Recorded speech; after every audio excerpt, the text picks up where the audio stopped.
Hey guys, Aaron here. Today we're going to be replacing the rear window motor and regulator assembly on this Chevy Tahoe. Now this particular Tahoe is a 2007 with about 151,000 miles. However, if you have a 2007 through 2013 Chevy Tahoe Suburban or GMC Yukon, these parts and procedures will be the exact same. Now, one thing you'll need to pay attention to is if you have a Yukon XL or Cadillac Escalade ESV, then you'll need a different part number than the Tahoe. But I'll go ahead and throw all the part numbers down in the link in the description so you can purchase them online and save yourself some money. Now, with this particular vehicle, we can actually hear the window motor moving, but the window itself does not move. That's a good indication that your regulator is bad. So before we go replacing everything, let's go over the parts and tools we're gonna need to get the job done.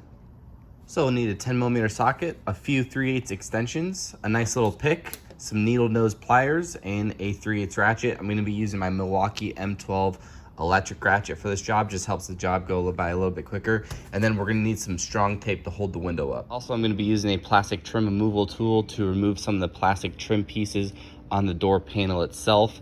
And of course, we're gonna need a new window regulator and motor assembly. And like I mentioned before, I'll go ahead and throw a link in the description so you can go ahead and select the perfect part for your application.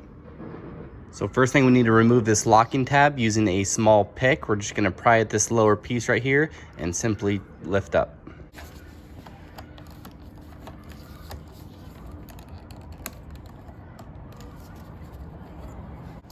And after that's complete, we're gonna go ahead and take our plastic trim removal tool and remove the power window switch. It's important to remove it from the rear position rather than prying from the front position. There's a tab that sits right here and we'll probably break it if we lift from right here.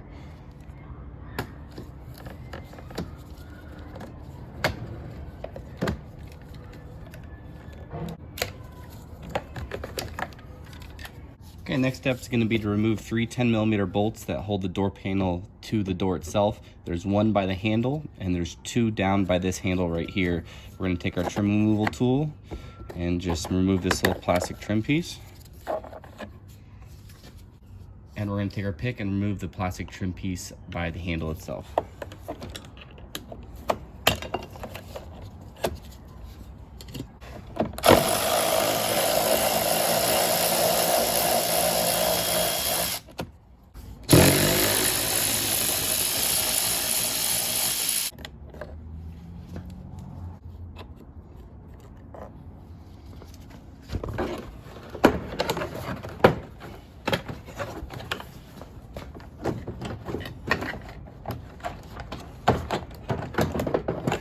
All right, next we need to remove the cable from our door panel using needle nose pliers. We're just gonna pinch the end of the cable and slide it through the bracket.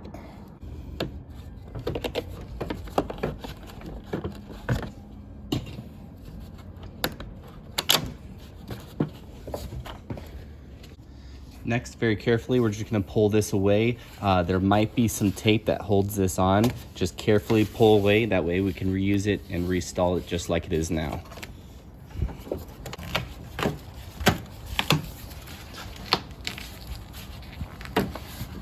Now finally, with all that removed, we can go ahead and remove the regulator assembly out of the vehicle. And the first thing we need to do is detach the window from the regulator. There are 2 bolts that you can see, one right here and one right there. We need to remove those 10mm bolts and push the window up. I like to use just like a packaging tape, a clear packaging tape, because it holds well and doesn't leave any residue on the window. Now, since our regulator is bad, we could actually take the window and move it up to expose those bolts a little bit better.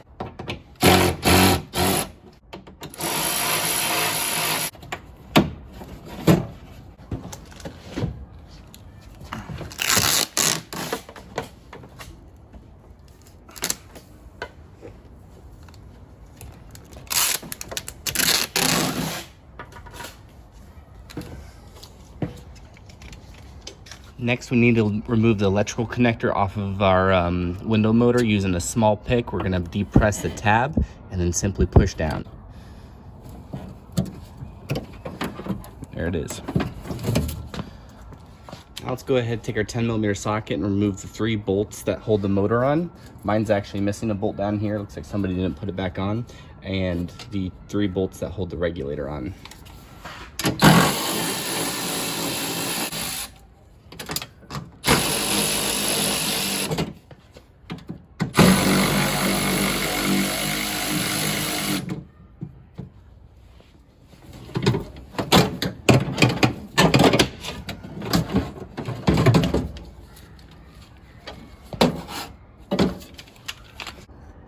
Now that our old assembly is out, we can go ahead and throw our brand new window regulator and motor assembly in, basically in reverse procedure.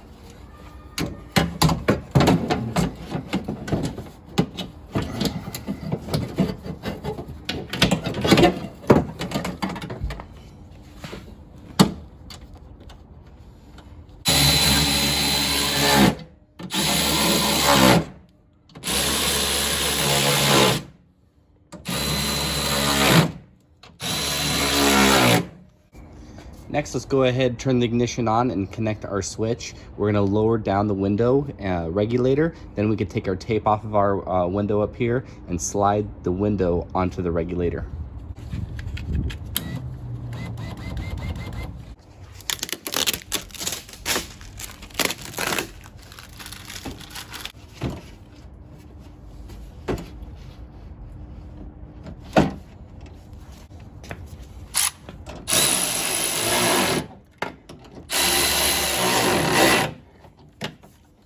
Next, let's go ahead and verify that the window goes all the way down and all the way up before we put the door panel back on.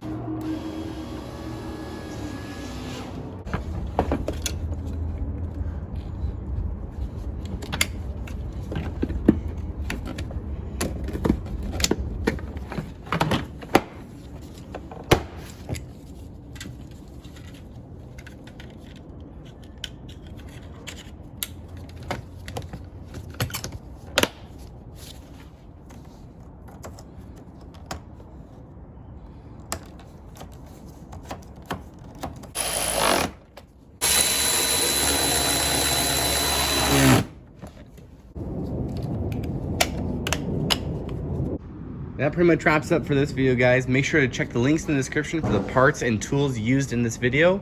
I hope you found this video helpful. I'll see you guys next time, and thanks again as always.